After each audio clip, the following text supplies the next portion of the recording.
Hi, welcome back to Chadwick ModelRailway. I'm Charlie. If you're a regular to this channel, you'll know that I used to have a TMD called Chadwick TMD, and I've recently sort of ripped the boards apart to allow that TMD to fit into the main layout. Part of the old TMD layout was a set of arches, and here they are here. And as you can see, it's quite an extensive range and it goes on well out of camera shot. And you get them in a pack of 5 arches, 1, 2, 3, 4, 5. So you can see it's a reasonable length and they're very thin plastic. I've had a couple of inquiries from previous videos, chaps asking where I got those arches from, and I bought them from either the Alexandra Palace show or the Whalley show, but sadly I can't find the paperwork for it, so I can't let them know. But if you've bought them and used them, please leave a link below so I can let the guys know where they're available from. But it was a big kind of stall at one of those shows, and it came with like a flyer for all the other stock that this company did, and sadly I've clearly thrown it away. I hang my head in shame. Over the next week or so, a couple of exciting things are happening. 2 weeks ago I went to the photography show up at the NEC in Birmingham, and I approached the Sony stand and asked them any chance of borrowing one of your small handycam camcorders to do a review, because when I've done the 2 reviews for this channel, I had a great deal of interest in a more affordable solution. Surprisingly, they said, yeah, we'll send you one in the post. I said, well, do you want a deposit? And they said, no, we'll just take it on trust, have it for a week, do a review, send it back. So there we go, and it should arrive today, and I've got quite an exciting project next week to do for another YouTube railway modeler with a huge layout, is to help put a couple of his YouTube videos together. So I'll shoot them on both this camera, which is a big Sony camcorder, and this small Sony Handycam when it arrives. So you'll be able to see the footage from that, and it might be the sort of camera that if you want to get a channel running of your own, it might be kind of right up your street and much more affordable. I'm now starting work at long last on the scenics now for this other board, this viaduct board, which I've taken out from the area where it goes because I didn't want to ruin the back scene. And also, if I'm going to do a video of it, then if it was against the wall, clearly all you'd see is my back. So I'm about to get stuck into this, but this video will take about a fortnight to produce and edit. So I look forward to shooting that and sharing it with you. But getting back to the old Chadwick TMD, in which this area then kind of links up into, quite a few people have turned around and said to me, what a great idea to incorporate it. A couple of people have turned around and said, no, move on, scrap it, it's just baggage. So what I wanted to do was show you what it kind of used to do. I built it about 3 years ago, and it was built around 2 3-foot by 6-foot boards, which I could get in the back of an old Vauxhall Vectra. 2 cars later, I certainly can't get one of those boards into the car I drive today. But also, taking 2 large boards to exhibitions I found very sort of tiring, and it really wasn't conducive to taking to a show. I now realise that you either have a team and you take a great big layout, or you have a small end-to-end, which I might build later on this year, a small end-to-end just to go as a small exhibition layout. I think you know that I'm a DCC sound guy, and I also have a copy of Train Controller Silver, which does some automation. And the reason I like it so much is it kind of brought my early days of train spotting up to the modern day, and I do like DCC sound. It's because of sound I have a yearning, if you like, for slow action point motors, because they don't go clunk, clunk, clunk, and the sound of gunfire as you rig in a new route through Train Controller. Having these wonderful steam locos chuffing around, only to hear these points go doink, doink, doink, just doesn't kind of do it for me. So what I'm going to show you now is my very first video, which I shot sort of 3 years ago, and hopefully you can see then the problems with it, as in with the sound and those solenoid point motors running together. Please excuse the state of the layout because one of the walls wasn't finished. None of the signals were in and working at that stage, but what there is two programs. One is a class 47, which runs from a loco shed into a head shunt, back into a fuel depot or a sort of a fuel unit, and then goes back into the head shunt, back into the loco shed. And then being a small tail chaser, there are 4 trains in a little fiddle yard behind, and they all take turns in running around the front. And it's kind of quite entertaining. And taking that layout to a show, it's just a case of pressing a few buttons and the layout would then run, and not the customer, but the enthusiast who pays to go to the show can watch the layout run whilst I could talk to them about it, rather than sit there chuntering away on my little switch on the controllers. So it kind of worked quite well. But as I said previously, my heart isn't in taking a great big layout to a show anymore. I'd rather either attend the show and enjoy it and get the inspiration from other people's layouts, or of course build a smaller layout which I'd chuck in the back of the car and go along and have a good time. So here's the layout. Please excuse the poor video work. It was my first one, and I'll catch up with you again at the end. Well, welcome to Chadwick Traction Maintenance Depot. My name's Charlie, and this video is my first to go online, and it shows my exhibition layout, which is quite small. It's a tail chaser. Digitrax is the weapon of choice. I've also dipped my toe into Train Controller Silver for some automated sequences. The boards themselves, there's two 6-foot by 3-foot boards. That was dictated by the size of the Vauxhall Vectra. Code 100 Pico track, and all the points are either SEEP or Pico, so you can hear that with the sound of gunfire as they change. It's based around late 60s, early 70s, as you can see by the Westerns, the diesel hydraulics, class 47s, and that kind of stock. So we've got a town scene on the far right hand side, and then there's a hill scene on the far left, and underneath those are the dreadfully tight first radius curves that allow the tail chaser to work in such a small space. So we've got a fuel section also on the far left hand side, and here's the TMD, which is the Bachmann loco shed, and as you can see I've put a few lights in and chopped it around a little bit to make it a little better. It kind of works. It kind of doesn't look too bad. Over on the town scene, the kits are all Metcalf, and I think there's the odd resin one in there as well, which kind of make up the town scene. And then there is a back scene again with Metcalf kits running down the side.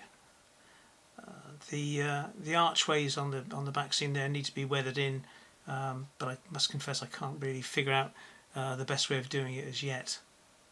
Around the back there's 3 sidings. There's a high mech coal train on the inside, a class 50 with some coaches in the middle, and then a DMU and a class 25 on the outside. And then this train controller system will carry out a sequence of train moves, moving this class 47 into a refuel and then back out again, and then running the other sequences as they go along. I've put a monitor down in the bottom right hand corner so you can see what's going on backstage, and I'll let the train controller now take over with how the system works.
Well, I hope you enjoyed that little look back in time. And the two sequences that I programmed in are quite interesting because you can have all these wonderful sounds that these DCC sound chips make, but we very rarely use them. But hopefully you noticed that when the Class 47 started up, the head code came on, the horn blew, it came out of the TMD, out of the loco shed, it came through a set of points and the flange squeal sounded as it came through there. And it's those kind of, those little extras that make the sound on a layout sort of more acceptable, because you don't have to sit there and faff around with the buttons trying to find where the flange squeal is. If you do buy an automated program, you can get it to run on its own, and it's kind of you can appreciate it more if you feel encompassed by the whole sound thing. And again, those dreadful solenoid point motors, kind of you love them or you hate them kind of thing, and that's where I am. But there we go. I hope you've enjoyed it. There won't be another video for a couple of weeks now because of the project I've got with the other railway modeler, and then it's getting stuck into this beast of a board. So in the meantime, if you're watching, of course, on the YouTube channel, you see these links. I think if you watch on a mobile phone, you don't. But if you're on the YouTube channel, there should be a subscribe, a Patreon, and a video here and here. And I'll see you the next time. Take care. Thanks a lot. Bye-bye.